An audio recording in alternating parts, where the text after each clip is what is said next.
आकाशवाणी लखनऊ से प्रादेशिक समाचार।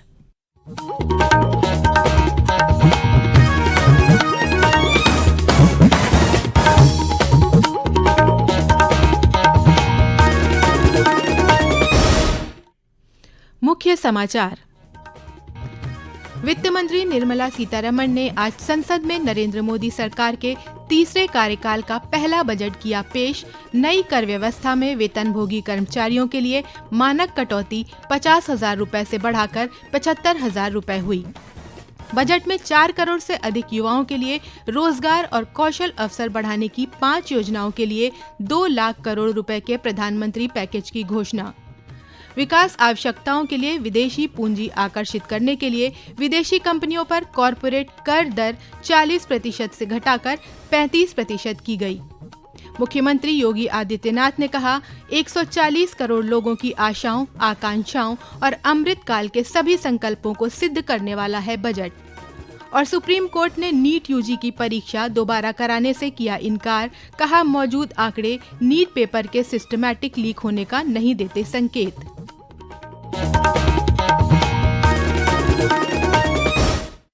नमस्कार, प्रदेश के समाचारों के साथ मैं तनवीर फातिमा।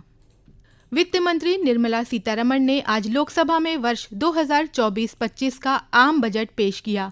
ये नरेंद्र मोदी सरकार के तीसरे कार्यकाल का पहला पूर्ण बजट है।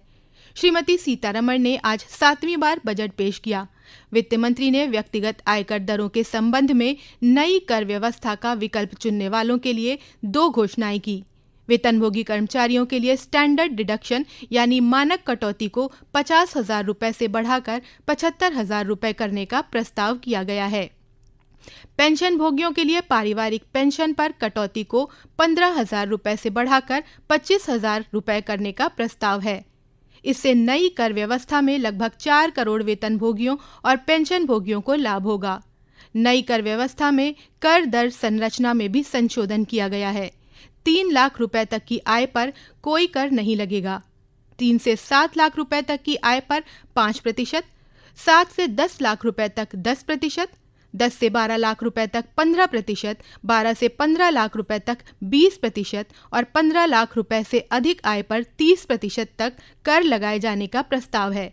इससे नई कर व्यवस्था में वेतनभोगी कर्मचारी को आयकर में 17,500 रुपए तक की बचत हो सकेगी। वित्त मंत्री ने कहा कि सरकार का प्रयास कराधान को सरल बनाने का है। हमने पिछले 5 वर्षों में अनेक उपाय किए हैं, जिसमें कॉरपोरेट टैक्स और व्यक्तिगत आयकर के लिए छूट और कटौतियों के बिना सरलीकृत कर व्यवस्थाएं प्रारंभ करना शामिल है। वित्त वर्ष 2022-23 में 58% कॉरपोरेट कर सरलीकृत कर व्यवस्था द्वारा जमा हुआ। बजट में रोजगार, कौशल प्रशिक्षण, MSME और मध्यम वर्ग पर ध्यान केंद्रित किया गया है। रोजगार, कौशल प्रशिक्षण और अन्य अवसरों की सुविधा उपलब्ध कराने के लिए प्रधानमंत्री की 5 योजनाओं और पहल के पैकेज की घोषणा की गई है। प्रधानमंत्री पैकेज के भाग के रूप में रोजगार संबंधित प्रोत्साहन के लिए 3 योजनाएं लागू की जाएंगी।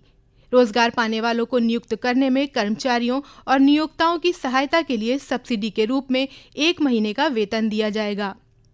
दूसरी योजना के अंतर्गत विनिर्माण क्षेत्र में अतिरिक्त रोजगार को प्रोत्साहन दिया जाएगा। तीसरी योजना नियोक्ताओं पर केंद्रित होगी। वित्त मंत्री ने बताया कि कृषि और संबंधित क्षेत्रों के लिए 1,52,000 करोड़ रुपए का प्रावधान किया गया है। बजट में विकास आवश्यकताओं के लिए विदेशी पूंजी आकर्षित करने के वास्ते विदेशी कंपनियों पर कॉरपोरेट कर दर 40% से घटाकर 35% की गई है। वित्त मंत्री ने ग्रामीण बुनियादी ढांचा सहित समग्र ग्रामीण विकास के लिए 2,66,000 करोड़ रुपए के प्रावधान की घोषणा की है। अगले 2 वर्ष में पूरे देश में 1 करोड़ किसानों को प्राकृतिक कृषि के लिए सहायता दी जाएगी। इसमें प्रमाण पत्र और ब्रांडिंग व्यवस्था भी शामिल है। 10,000 आवश्यकता आधारित संसाधन केंद्र स्थापित किए जाएंगे। वित्त मंत्री ने कहा कि प्रधानमंत्री आवास योजना शहरी के दूसरे चरण में सरकार 1 करोड़ शहरी निर्धन और मध्य वर्गीय परिवारों की आवास जरूरतें पूरी करने के लिए 10 लाख करोड़ रुपए का निवेश करेगी। बजट पेश होने के बाद प्रधानमंत्री नरेंद्र मोदी ने वीडियो संदेश में कहा कि ये बजट हर वर्ग को नई ताकत देने वाला है।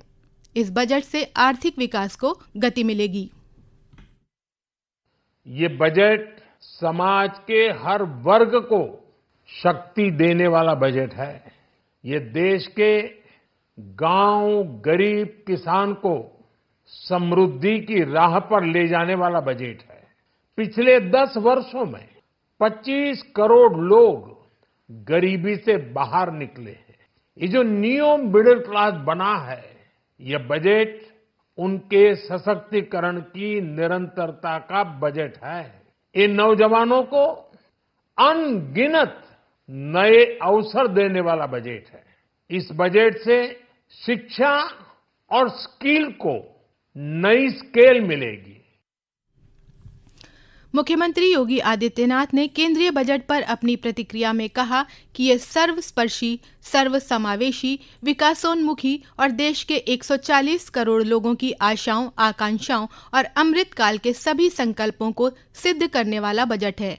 आम बजट 2024-25 विकसित भारत, आत्मनिर्भर भारत के निर्माण का आर्थिक दस्तावेज है। आम बजट सर्वस्पर्शी, सर्वसमावेशी, विकासोन्मुख 140 करोड़ भारतवासियों की आकांक्षा और अमृत काल के संकल्पों को पूरा करने वाला सिद्ध होगा। आम बजट 2024-25 आत्मनिर्भर एवं विकसित भारत के निर्माण का एक आर्थिक दस्तावेज है। इस आम बजट में अंत्योदय की पावन भावना, विकास की असीम संभावना है। इस आम बजट में अन्नदाता किसानों की समृद्धि के लिए 1,52,000 करोड़ रुपए, कृषि और सहायक सेक्टर के लिए, महिला सशक्तिकरण के लिए 3 लाख करोड़ रुपए से अधिक का प्रावधान किया गया है। स्वाभाविक रूप से देश के सबसे बड़े राज्य उत्तर प्रदेश की आधी आबादी इससे सर्वाधिक लाभान्वित होने वाली है। ये समाचार आप आकाशवाणी लखनऊ से सुन रहे हैं और अब वक्त है एक ब्रेक का। अब सिर्फ सजा नहीं मिलेगी, होगा न्याय। भारतीय न्याय संहिता मतलब नया कानून 1 जुलाई से लागू। आजाद भारत के अपने कानून। प्रादेशिक समाचारों के इस बुलेटिन में आपका फिर से स्वागत है। केंद्रीय बजट की अलग अलग क्षेत्रों से जुड़े लोगों ने प्रशंसा की है। लखनऊ के डॉक्टर शकुंतला मिश्रा राष्ट्रीय पुनर्वास विश्वविद्यालय के अर्थशास्त्र विभाग के पूर्व विभागाध्यक्ष डॉक्टर एपी तिवारी ने कहा कि सरकार द्वारा प्रस्तुत बजट एक संतुलित बजट है, जिसका लक्ष्य कृषि उत्पादकता बढ़ाने पर विशेष ध्यान देते हुए 2047 तक भारत को विकसित बनाना है।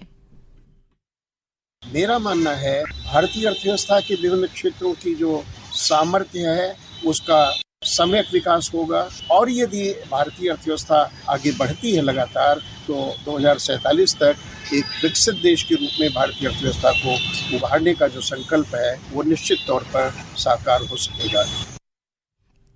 अयोध्या के आचार्य नरेंद्र देव कृषि एवं प्रौद्योगिकी विश्वविद्यालय के कुलपति डॉक्टर ब्रिजेंद्र सिंह ने कहा कि बजट कृषि क्षेत्र और उससे जुड़ी गतिविधियों को और मजबूत करेगा, जिससे ग्रामीण अर्थव्यवस्था आत्मनिर्भर होगी।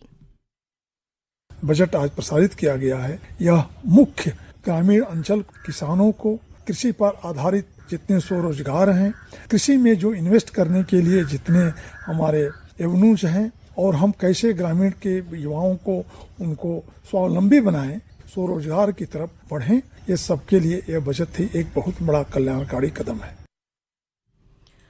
कांग्रेस ने बजट की आलोचना करते हुए कहा कि इसमें आय असमानता दूर करने के लिए कुछ नहीं किया गया है। वहीं समाजवादी पार्टी के अध्यक्ष अखिलेश यादव ने केंद्रीय बजट की आलोचना करते हुए कहा कि यह महंगाई और बेरोजगारी के मुद्दों को हल करने में विफल रहा है। सुप्रीम कोर्ट ने नीट यूजी की परीक्षा दोबारा कराने से इनकार कर दिया है। भारत के मुख्य न्यायाधीश डीवाई चंद्रचूड़ की अध्यक्षता वाली 3 सदस्यीय पीठ ने ये फैसला सुनाया है। सीजेआई डीवाई चंद्रचूड़ की अध्यक्षता वाली पीठ ने कहा कि रिकॉर्ड में मौजूद आंकड़े नीट पेपर के सिस्टमैटिक लीक होने के संकेत नहीं देते हैं। ऐसे में इस साल के लिए नए सिरे से नीट यूजी परीक्षा आयोजित करने का निर्देश देना गंभीर परिणामों से भरा होगा, जिसका खामियाजा इस परीक्षा में शामिल होने वाले 23 लाख से अधिक छात्रों को भुगतना पड़ेगा और प्रवेश कार्यक्रम में व्यवधान पैदा होगा। सुप्रीम कोर्ट ने दोबारा परीक्षा कराने और रिजल्ट रद्द करने की मांग वाली सभी याचिकाओं को खारिज कर दिया। आईआईटी दिल्ली से प्रश्न संख्या 19 का सही जवाब तय किए जाने के बाद कोर्ट ने विकल्प 4 को सही मानकर दोबारा रिजल्ट जारी करने का आदेश दिया है। और अंत में मुख्य समाचार एक बार फिर। वित्त मंत्री निर्मला सीतारमण ने आज संसद में नरेंद्र मोदी सरकार के तीसरे कार्यकाल का पहला बजट किया पेश। नई कर व्यवस्था में वेतनभोगी कर्मचारियों के लिए मानक कटौती 50,000 रुपए से बढ़ाकर 75,000 रुपए हुई।